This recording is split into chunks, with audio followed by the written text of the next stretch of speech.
later. Now, today, this is very special because this is the first time that we're actually hosting our webinars in a series. And this week we have Caron, People Strategy Consultant and author, back. Speaker with 10 years of experience as a senior HR executive at Google. She had also developed a methodology for startups to grow the right organization and team. She had also recently published her book, From Zero to 1000. So don't forget to buy it after this.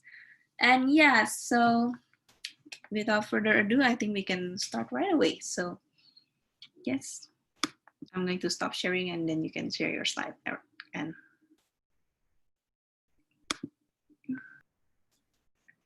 here we are.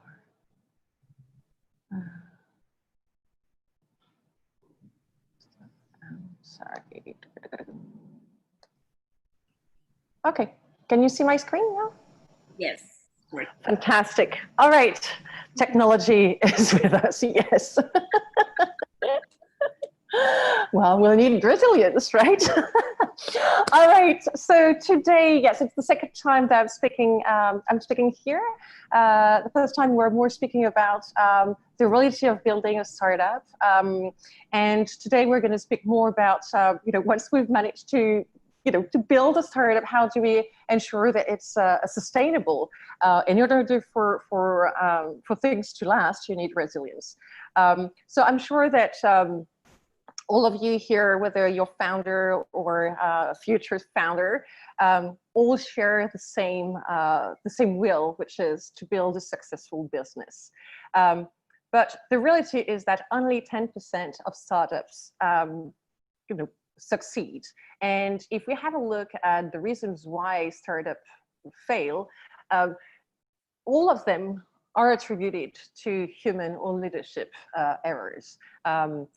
Because the thing is that the quality of your strategies will only be as good as the quality of the people developing those strategies. So if you have a poor go-to-market strategy, it's probably because the person developing that strategy didn't do such a good job, or if you ran out of cash, probably didn't have the right person in the finance department, and so on. And even the 10% that succeeded definitely went through a lot of obstacles and difficulties that they had to overcome. And at the end of the day, it all comes down to people. In order to go through hard times, you need to ensure that everybody is on the same boat, right? If you go through a storm and that your boat is starting to rock, you want everyone to row in the same direction in order to ensure that you can get out of the storm safely and as quickly as possible. And without the right people, easily you can really put your business in jeopardy. So people are extremely important. It is quite important as a founder to have a sense of what's coming ahead, and to plan and to be conscious that there will definitely be a number of issues that will come in your way. That's the job, that's the reality of being a founder or even being a leader. But there are two types of difficulties that will come in your way. Some are actually predictable, and some are not predictable. There are these things that just happened and that you need to face immediately. And that's where resilience becomes extremely important. Resilience will help you to overcome both the foreseen and the unforeseen. What is resilience? It's basically the capacity to recover quickly from difficulties. We have seen the need for resilience recently with the pandemic. Obviously, a lot of businesses have been affected and had to react very quickly and to find solutions to pivot whatsoever. And so we had the case of industries like the food and beverage that had to rethink, so restaurants that were developing delivery. The travel industry was also badly impacted, so they had to also come up with other things. So An example is Airbnb, for instance, who both had to lay off a lot of people, but also pivot in terms of their product. And their future will very much depend on how well they're doing this. So how people are experiencing these layoffs, or how they're able to come all together to find a solution and believe that there is a possibility, and actually that's exciting because we are challenged to do even more, will define and determine how stronger they may become, they may end up of that situation. And that's when I say, people can make or break the company. So let's have a look at the different type of obstacles that as a founder you may come across. So there's a number of things that are predictable. We covered some of them at the previous session. For instance, there are a number of stages that your company will go through, and at each stage, the organization will have different needs. And at the beginning, it may all be quite fun and easy, but quite quickly, when you get to 30 to 75 people, it becomes a little bit more complicated and cloudy. And if you're not preparing the organization well beyond 75 people, it can become quite stormy. And so in order to prepare that, there are a number of things that you need to build at each stage of your company. Very early stage, you need to have your mission, vision, values defined, et cetera, et cetera. And so building this will be helping you to design a resilient organization. The first thing to do is to study the path ahead. So what I said, okay, these are the stages that my startup will go through. This is where I am, and this is where I need to go. And what are the things that I need to design, to put in place on time in order to get it ready. Let me give you an example. I had a client 2 years ago who was in Series B. And basically, when I met with them, there were 75 people. And they had no intention of growing very fast. They really thought that they were going to stay quite lean. But the reality was they already had 150 openings that the managers in different parts of the organization were already hiring for. So all of a sudden, in the next 3 months, 3 to 6 months, there were going to be over 200 people. And they had no HR in place at all. And so without any recruiting capacity, there is no way that you can hire the right people in the right role at the right time. There was no, for instance, criteria as of the standard that we're hiring at. And also there was no instructions in terms of what good experience looks like for candidates. So for instance, I had the case of a candidate that was offered, he was based in London, was going to relocate in Singapore, and after having resigned, the manager called the candidate again and said, sorry, actually, we're not going ahead. Terrible experience, but that was not coordinated. Same, there was no HR capability. So it's very complicated to get the basics in place. So there were a number of employees that had no employment contracts, or even sometimes not even a work permit. Without managers in place, it's very complicated for employees to know what they're supposed to be doing. So I had the case of employees who didn't even know who their managers were or even which team they belonged to. So making sure that you know what's coming ahead and building the organization on time is extremely important. Now, how do you do that? How do you decide and design the right HR policies or the right salary strategy, etc., performance management system? That's what your company culture will do. Because at the end of the day, you need to design for your own company. It has to be meaningful to you. It's not because it worked for another company that it will work for you. So in order to ensure that you're designing something for purpose and really for you, first you need to define who you are. And who you are is not, looking at what you would like to be and, deciding that, well, I want to be a Google, or I want to be a Facebook, and I will have football table and free lunch, and then I'm done. No, a good company culture states a difference. It's, you somehow it should be attracting the right people for you and discourage those that are not a fit for you. And in order to do that, you need to be authentic and consistent. So 80% of the culture comes from the founder. If you're always late to meetings, don't try to put punctuality in your values. It won't work. Nobody will be punctual. If you want to,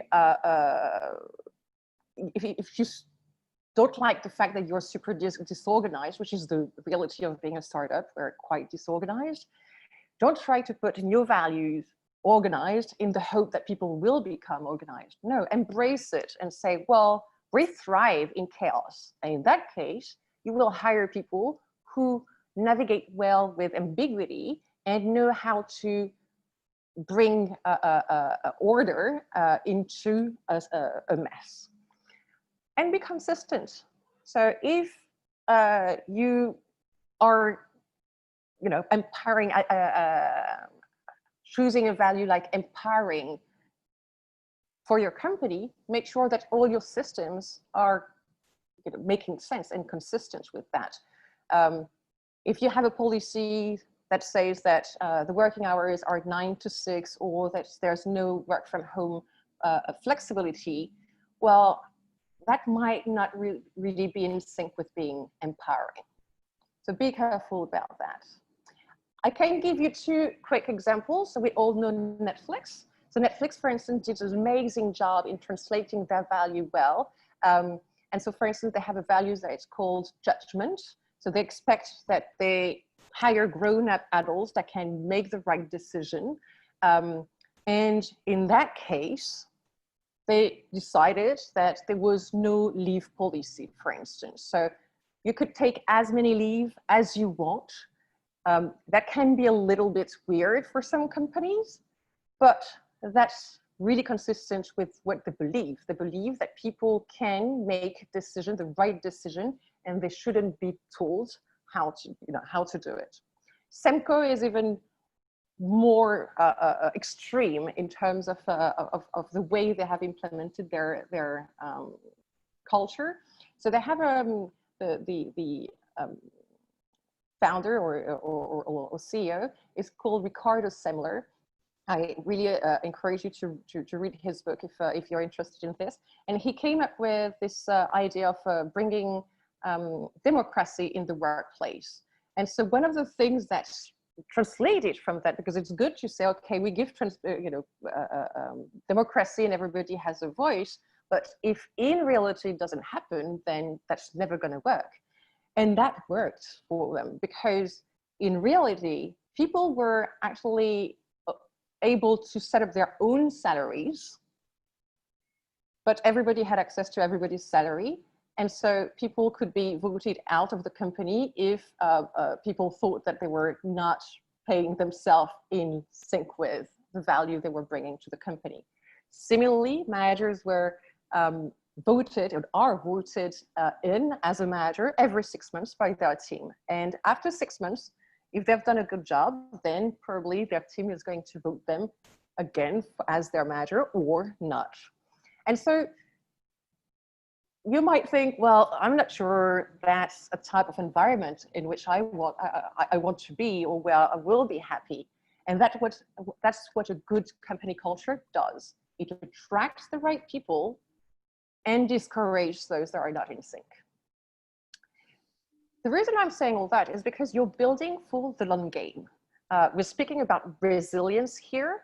There are a number of things, as we're saying, that we can plan ahead, and building an organization that is strong with a strong culture will help you to foresee most of the predicted issues, but at the same time, be stronger as a team for the unpredicted. So what about the unpredictable? There is a lot, and especially again in a startup environment. Let me tell you a little bit of story when I was at Google. In 2009, I was leading a recruiting team in Europe. And 2009 was the financial crisis, and Google kind of saw the stock go down and freaked out, and we put all the hiring on freeze, which meant that we had to let go a lot of our recruiters. Almost 50% of the recruiters were let go.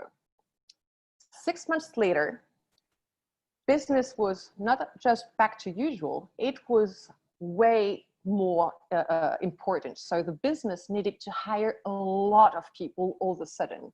But what happened? The recruiting team was only staffed with 50% of the recruiters. So all of a sudden we had to rehire in urgency recruiters to be able to hire in urgencies for the business. And believe me, it didn't work very well. So what were the learnings out of that? First, the cost engaged to rehire the team was way more than what we had saved with the salary, because you have to invest a lot of cost in order to hire so many people so quickly. Second, the morale of the team was extremely down after the layoffs. And as a consequence, the productivity was very down as well. And as at the moment when we needed the team to be at the top and to be ready to battle, the energy was not here. And so we wasted a lot of time that could have been invested elsewhere. And that's our main learning. Our main learning was that the following years, when we had a drop in recruiting, we did not fire our recruiters, but we decided to focus this downtime, into constructive work. So we were working on process optimization, we trained our recruiters, we started new initiatives like building pipelines for new markets or for the future, etc. And that's what resilience means. It means that you're able to thrive and to be able to work together through difficulties and downtimes. So how do we build resilience in the teams? There are 4 things that are necessary in order to build good resilience in your team. The first one is collaboration. What do I mean by that? Basically, it means that each individual in the team obviously think that they can do a good job, but they also think that as a team, they can perform even better. And one of the good examples are the sports teams, for instance. I had the case, I love rugby. And I remember I was in England at the time, and it was France and England playing together. And France was really losing badly. I mean, they had 14 points, there was 14 points behind, and there were only 20 minutes left to go. And they made it.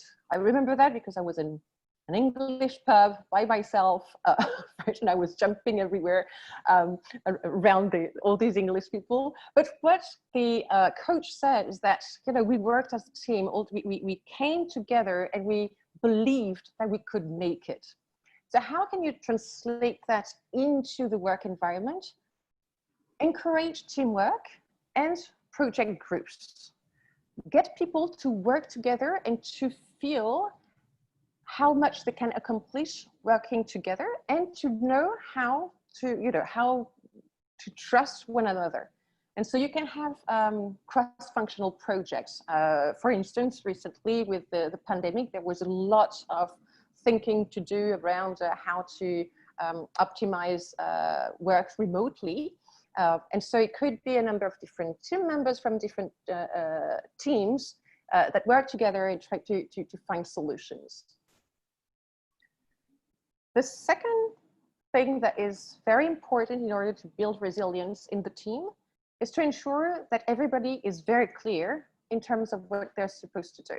So what they need is to know what's the context, what is their role is responsibilities, and how their role is dependent on other functions as well. How do you build that? Well, let me give you an example just to illustrate that a little bit. Take the example, for instance, of a plane taking off or landing. The pilot is obviously, hopefully, very clear that it's his role to pilot the plane and to make the decision once the plane is in the air in order to troubleshoot any problem. There's cloud, there's a storm. It's the responsibility of the pilot to make the right choice in order to get all the passengers safely to their destination. But we also have the air traffic controllers. The air traffic controllers actually take over the pilot at the time of landing or taking off. They are the ones telling them, now you can go, or no, you need to wait. You need to wait because there's a storm coming, or we have too many people, etc.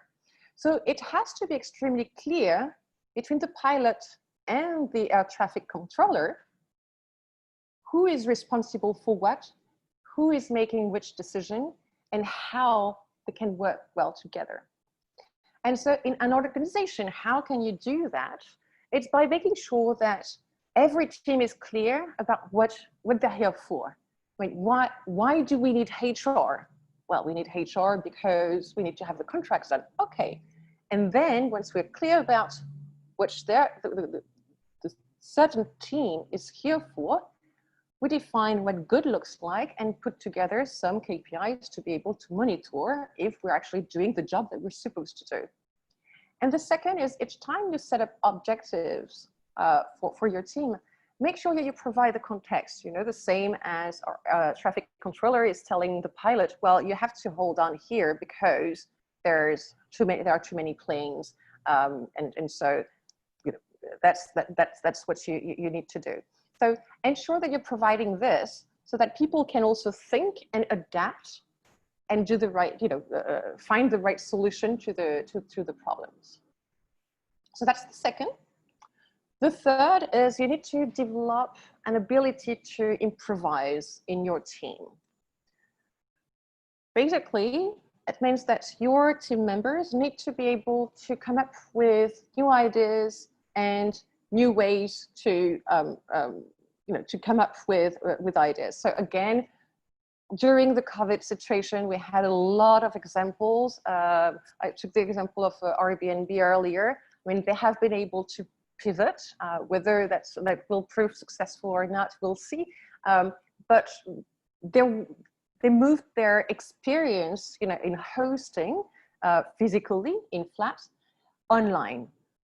That's quite a stretch to what they were envisioning experience and their mission to be. And I can imagine that probably it needed a number of different you know, meetings and brainstorming to come up to that. And probably the first time the idea came up, it didn't sound like a very, very good idea. But that's kind of the idea. You need to ensure that people can come up with new ideas and innovative ways each time they face a problem. So encourage that. Be okay with people trying new things. You know, at Google, Google was famous with the 20% project for engineers. Try to get that. Keep some time for your employees to come up with new ideas, to try to pilot things, to, you know, if they see a gap, they try to fill it. They don't wait for you to instruct them to solve the problem. They will be much more reactive. And each time there is innovation, whether that works or not, recognize that. Thank people for coming up with new ways, because that will encourage others to do so. And the last thing is psychological safety. What is psychological safety? Psychological safety is the ability to develop an environment where people feel safe to raise their voice, to make mistakes, to come up with new ideas, to criticize, etc., without the fear of being singled out, to be told off because they've made a mistake. If you take the example, for instance, of in a hospital, if a nurse that identifies that one of the patients might have the wrong dose of medicine, but if she feels not at ease to go to the doctor because she remembers that last time she went to the doctor to ask a question, the doctor was not really nice to her and was like looking down to her saying, well, come on, I know my job. Well, the thing is that this nurse may not go to the doctor to check whether the dosage is right. And that's a real problem. If we have in our teams people who identify issues or think that they might identify issues or think that they might have the solution, but they don't dare to tell us, we're missing out on a lot of opportunities and a lot of solutions. So make sure that in your organization, you develop a culture of failure. It's okay to fail, because failing and having new ideas is allowing us to have more, perspective. The diversity of thoughts is actually what brings innovation. Without that, we can't. So ensure that you have really, as I said, that you encourage people for innovation and you recognize people. Make that, and also make sure that you're not judging people when they're trying to bring their views. And all this starts from the top. Managers are extremely important for all four of those, right? Whether it is to build better collaboration in the team, in bringing psychological safety, defining the, clarifying the goals, etc. It's extremely important for the managers to take on their role seriously. The role of a manager is to care for the team, to improve the team's performance. It's not about them anymore, it's about the team. So the role of the manager is extremely important. They need to spend enough time with the team to understand how they're doing, providing feedback, removing roadblocks, coaching them, etc. And of course, the leaders are extremely important. We spoke about the clarity of goals, of the necessity to provide context. This is what leaders do. Leaders are the ones that will paint the big picture and ensure that everybody is understanding what we're going. Because without this big picture, it's very difficult to design the right solution, because it might make sense in my little, team, but is it really helping at the broader level? Perhaps not. So leaders need to ensure that they're communicating well. What are we trying to do? Where is our mission? What is our vision? What are the key challenges that we're facing? And what are the key objectives that we want to achieve towards the year? So, key takeaways for this talk. First, to build resilience, you need to be able to plan ahead. This is what will help you to anticipate the predictable obstacles. Build the right organization for you. So as I said, the culture will be important. Make sure that you state your difference and you're authentic and consistent in everything that you build. And finally, build resilient teams, encourage collaboration, make sure everybody is clear about what they're here for, encourage innovation, and set up a safe environment for people to voice their opinion and to make mistakes. Thank you very much. I'll be taking questions. All right, great. Thank you very much for the presentation, Anne. So right now we are moving to the Q&A session. For the attendees, feel free to drop all of your questions to the Q&A box that we have over there. I'm going to share my screen right now.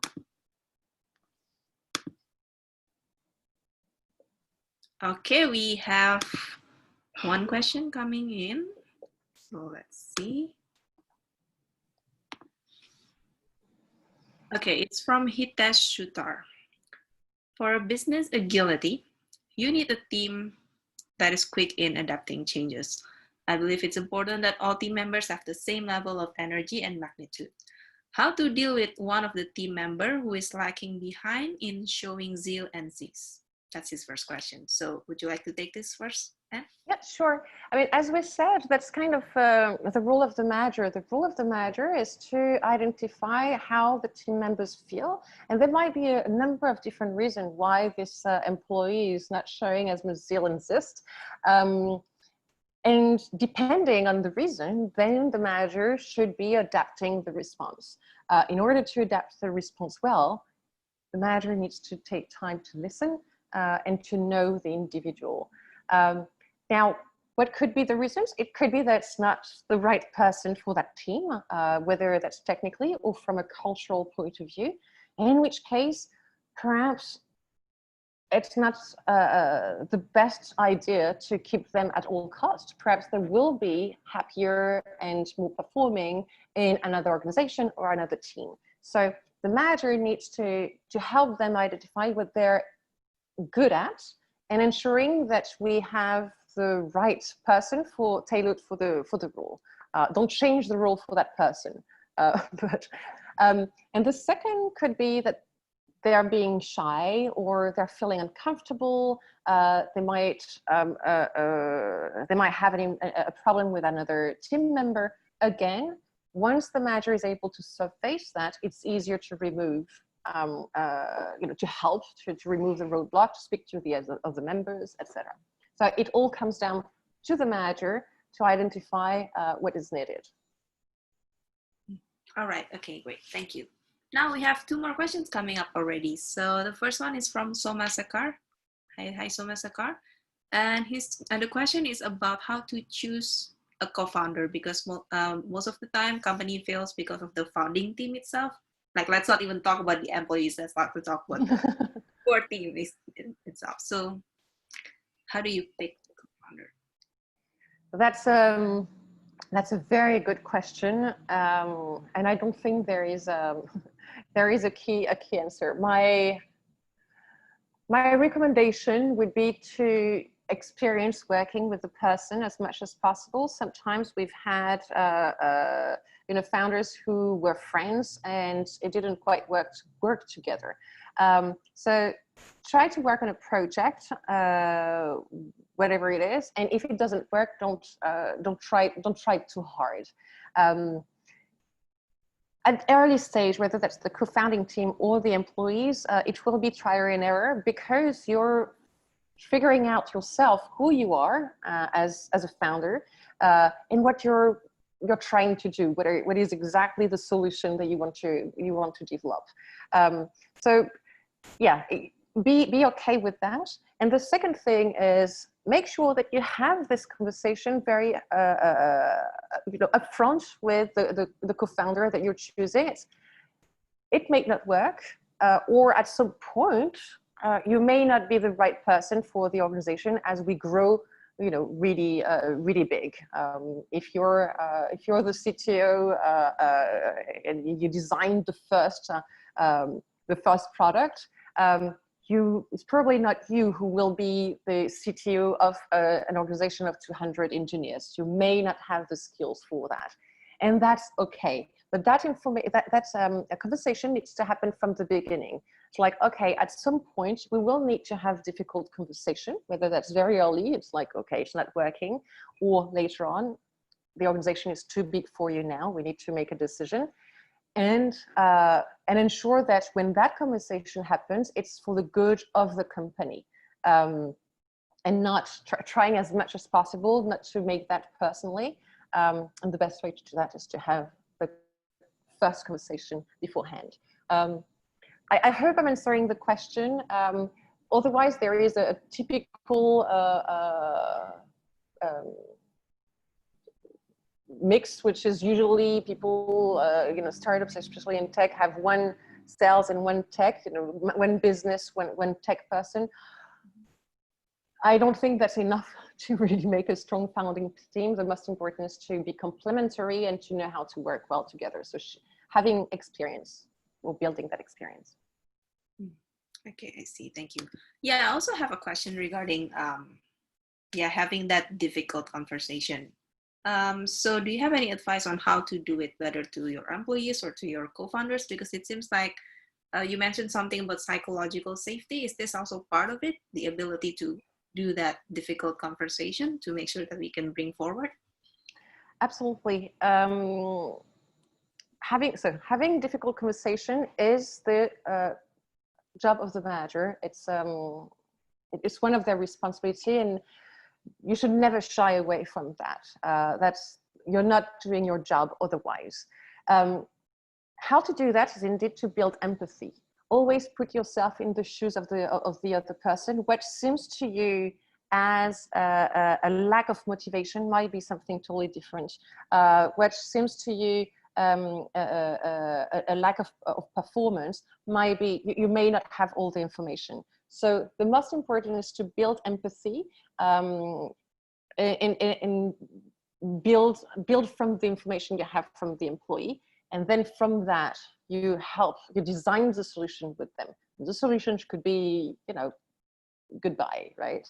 But yeah, that's the most important, and never to shy away. It's difficult conversation, often, negative feedback or a bad announcement. When it's about negative feedback, phrase it in a way that is always, you're not judging. You're basically saying, from where I see, when you do that, this is what it means to me. This is what I feel like. Instead of saying, you're not doing this right. So place it like, this is what I see, and this is what it means to me. Now help me understand, or you need to understand that when you do this, this is what people think or feel, and that's not right. So we need to change it. So perhaps we're not doing it on purpose, but that's okay. Now, if it's an announcements are difficult. You need to prepare anyway for difficult conversation. Anything that's an announcement and there's nothing to do to negotiate, make sure that you don't leave the room for negotiation, because that might be complicated. So if it's a difficult announcement, just state the facts and then listen, because it will be loaded with emotion indeed. Okay, thank you. Now we're moving on to the next question from our attendees. So this is from Mirna Magatsari. Hi, Mirna. So first of all, she has read your book and she thinks it's awesome and she learned many things. Thank you, Mirna. Here. Okay, so her question is, based on your experience for a startup company of 2 years with 30 employees, 50% production staff, 50% office and management, what is the best tools to do performance management to create a resilient team? And is there any best pattern? How many performance measurement we need to do in a year for a very dynamic company? Yeah, so this is Yeah, so it will be difficult for me to answer, because performance management is a super long and big and thick topic. But as I say actually in my book, and I will repeat myself because I have mentioned that, performance happens in the team, and the one person that is really critical to drive performance is, again, the manager. I have never seen a poor performer changed into a top performer thanks to a great performance management system. The only person that can change a poor performer into a top performer is a manager. So that's the most important thing to know, is in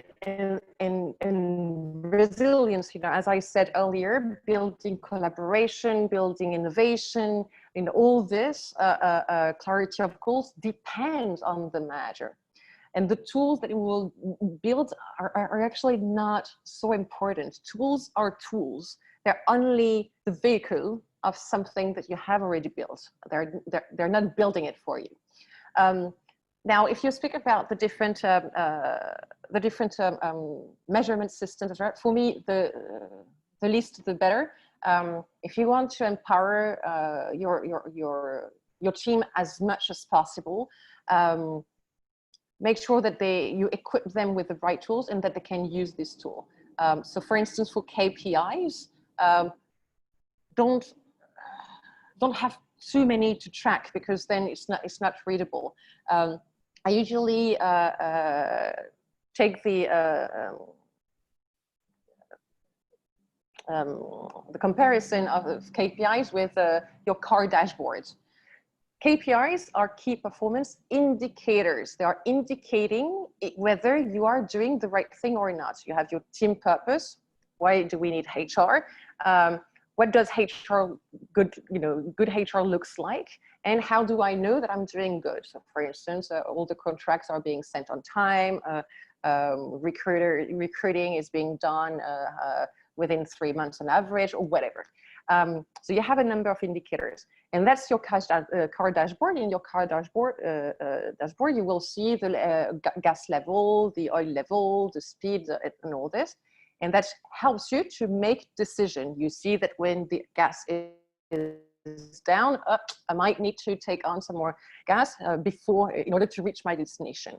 So get the KPIs in place so that your employees can read them and can see when the indicator is going in the orange or the red, and can proactively solve the issue. That's where you will drive resilience. So people will start to think about solving the issue before you're telling them to do, and they will increase performance.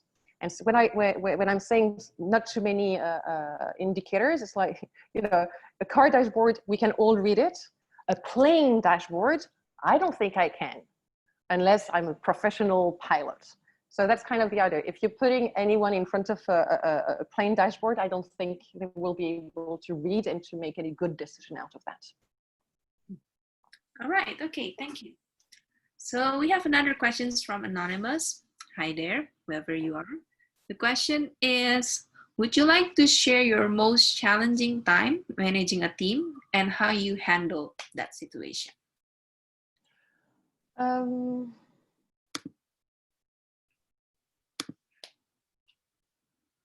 Yeah, I think the most difficult time is probably the one that I shared with you when we were forced to let go so many people at Google, and so that sometimes as a manager you don't necessarily have the choice to decide. So you're more here to implement decisions that have been made from the top. And so what was hard was, one, to announce the bad news to those that had to leave, and to keep the morale up for those that were staying. How did I do? Empathy, trying to listen as much as possible. There was not much that I could do. I mean, the decision was made, so I couldn't change that. But what I could do is to help them. So for those leaving, to help them in their search, to help them understand who they were, to help them figure out what where their strengths were at, and what was perhaps not necessarily their key strengths, and ensure that they were able to identify the right roles where they would thrive and be happy. For those staying, I actually put them on, I implemented a lot of 20% projects with my team to get them into developing their own babies. I was telling them to come up with an idea. I preferred not to come up with the problem, but for them to identify what could be improved, what were the type of things that they could do, and to concentrate on that. That has helped a little bit to increase motivation and drive, and get their attention a little bit away from the difficult situation that we're facing. Okay, thank you. Yeah, because I also received another questions regarding building the morale during difficult times like that. So yeah, so maybe like getting them feeling more involved by giving them baby projects to work on. Yeah. Yeah, we speak a lot about empowering team, and I see a lot of startups that have empowered in their values in hope that it will drive empowerment in their teams. But empowerment is something that you give. You need to trust people. You need to to trust that you're doing a good job at recruiting the right people. And therefore, if you have done a good job at hiring somebody better than you to do the job, let them do it and let them make the mistake and empower them. Give them the authority to make decisions. And we learn by making mistakes, as long as we're not making several times the same mistakes, because that would be a problem. But otherwise, it's you need to put in place the systems for that. And the more people can drive, set up their own objective and drive their own projects, you create a lot of engagement, but also a lot of innovation, and performance naturally goes up. When you love what you're doing, time doesn't count. I mean, you don't count the hours, and you're putting so much energy into it. So that's the most important, ensuring that we're placing the right people in the right roles, using their talents and not forcing it, and then giving them the keys. You have monitoring tools, okay, just to ensure that they're not banging the wall too often, or breaking the house. But yeah, you give them enough freedom to do what they're the best at doing. Okay, I see. Now, I have one more question that I'm always curious about. So how do you balance between creating an environment that is innovative and allowing people to take risks, make their own mistakes, but yet at the same time also providing them the psychological safety to make those mistakes and to basically balance between these two? Like, is there any advice on how to do that? How to build a psychological safety? Yeah, and then balancing it between the ability to take risks and then having that psychological safety. So the ability to take risks, as I said, if you have monitoring tools, basically that will help individuals to know when they're, they're really making a mistake. So, and the best is for them to realize it themselves. So you need to equip them with the right tools to figure out, there's a problem here. And sometimes the problem is not necessarily them. That's why I always say KPIs are not tools for assessing performance of an individual. Because sometimes your indicator can go down. Let's take the example, for instance, of a customer service associate who is supposed to, answer a number of requests per day. Okay, you need to answer at least 100 requests per day. So let's say individual A is answering all this 100 or even 120, but the customer service B might be answering only 50. But one of the specific cases was extremely difficult to handle. That was a lady that was stuck in an elevator. I don't know what happens. And the person just went up and over and beyond and managed to find a security to help in that specific building to get there. And the customer is over the moon and is writing crazy reviews online and whatsoever. Now, how are you going to measure performance? If you stick to the KPIs, then your customer service B only got 50% of their request met. So are you going to give only 50% of the bonus? That would be a huge mistake, because you can be sure that then the whole customer service team will just make sure that they answer the 100 requests per day, no matter what. So customer experience will suffer, for instance, from that, okay? So most important is to help them see the indicators. So that customer service might say, okay, I have 50, I need to build up. At the same time, that can be explained by that specific, and all the other days I did my 100, so that's all good. So psychological safety is to allow this individual to make a decision and decide that this is more important, that answering that request or helping that lady stuck in the elevator is more important than the 50 other requests that perhaps the other team members will be able to cope with and catch up.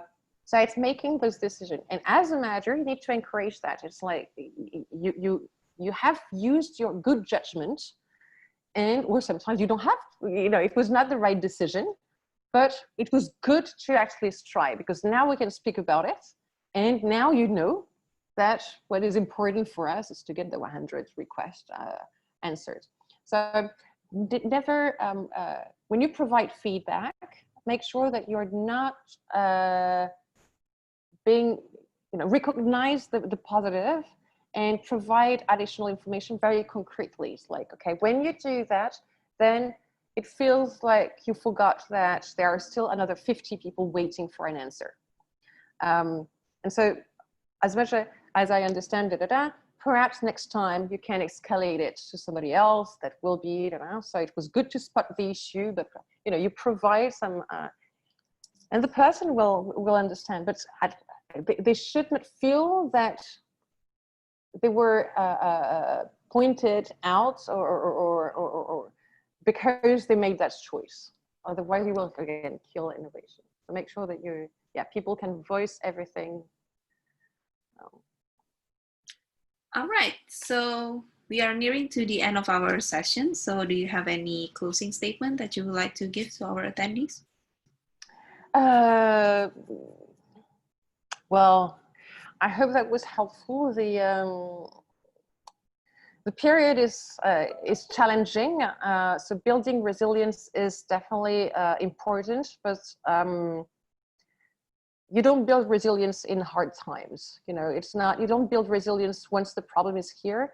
So that's something that you need to build in advance of before the problem arises. So even if today is a little bit challenging, make sure that you're placing the different elements. Make sure that you have the right managers in the manager roles. If they're not spending enough time with their team, they're not doing their job. The job of the manager is to be with that team. They can't tell you, I don't have time to do one-to-ones with my team members. If that's the case, they're not doing their job. All right, thank you, Anne. That was a very inspiring session. So yeah, I want to inform all the attendees of what we're going to have next week. So we're back with another episode of Meet the VC, and this time we're going to have E-Tribe Capital with Mr. Martin Berry as the speaker. The date is September 10th, 2 p.m. SGT as usual. So looking forward to see all of you there, and make sure you register for the session. Now, we will send out a survey shortly after the webinar, so please take the time to let us know the topics that you wish to hear in our episodes and basically how we can improve the webinar. Meanwhile, the E27 team is always reachable on all of these social media platforms, and you can also join our Telegram channel where we have a lot of community discussions. And then we, of course, the editorial team is always available on email on writers@e27.co. So yes, I think that's all for our session today. Thank you very much for all of our attendees, and then for Anne for her inspiring session. So yes, thank you very much. And take care.